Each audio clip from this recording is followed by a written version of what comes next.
நீங்கள் பார்த்து கொண்டிருப்பது News21 செய்திகள். தமிழ்நாடு செய்திகளை உடனுக்குடன் தெரிந்து கொள்ள News21 செய்திகளை பாருங்கள். ராசிபுரம் பகுதியில் ரூபாய் 23.5 லட்சம் மதிப்பீட்டில் புதிய தொகுப்பு பால் குளிரூட்டும் நிலையத்தை ரிப்பன் வெட்டி திறந்து வைத்த அமைச்சர் மா. தேவேந்தன். நாமக்கல் மாவட்டம் ராசிபுரம் வட்டம் வெண்ணந்தூர் ஒன்றியத்திற்குட்பட்ட மின்னக்கல் ஊராட்சியில் ரூபாய் 23.5 லட்சம் மதிப்பீட்டில் 5000 லிட்டர் கொள்ளளவு கொண்ட புதிய தொகுப்பு பால் குளிரூட்டும் நிலையத்தை ஆதிதிராவிடர் மற்றும் பழங்குடியினர் நலத்துறை அமைச்சர் ரிப்பன் வெட்டி திறந்து வைத்தார்.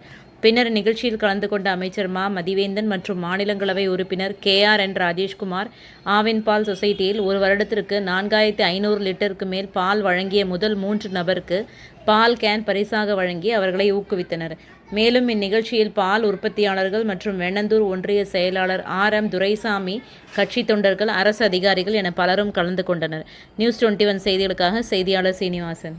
ராணிப்பேட்டை மாவட்டம் ஆற்காடு பேருந்து நிலையத்தில் மாதந்தோறும் பௌர்ணமி அன்று அன்னதானம் வழங்கி வரும் Sri Jothilingeswarar சிவனடியா Seva public charitable trust பல்வேறு ஆன்மீக பணிகள், பள்ளி மாணவ மாணவிகளுக்கு உதவி செய்தல், மரம் நடுதல், இரத்த தான முகாம் நடத்துதல், மருத்துவ முகாம் நடத்துதல், துப்புரவு பணியாளர்களுக்கு நலத்திட்ட உதவிகள் வழங்குதல் போன்ற எண்ணற்ற பொது சேவை பணிகளை செய்து வருகின்றனர். இதில் உதவி செய்ய விருப்பமுள்ளவர்கள் தொடர்பு கொள்ளவும். நிறுவன தலைவர் ஜெய் மாருதி சரவணன், எண் 3, ராஜ முதலியார் தெரு, ஆற்காடு, ராணிப்பேட்டை மாவட்டம்.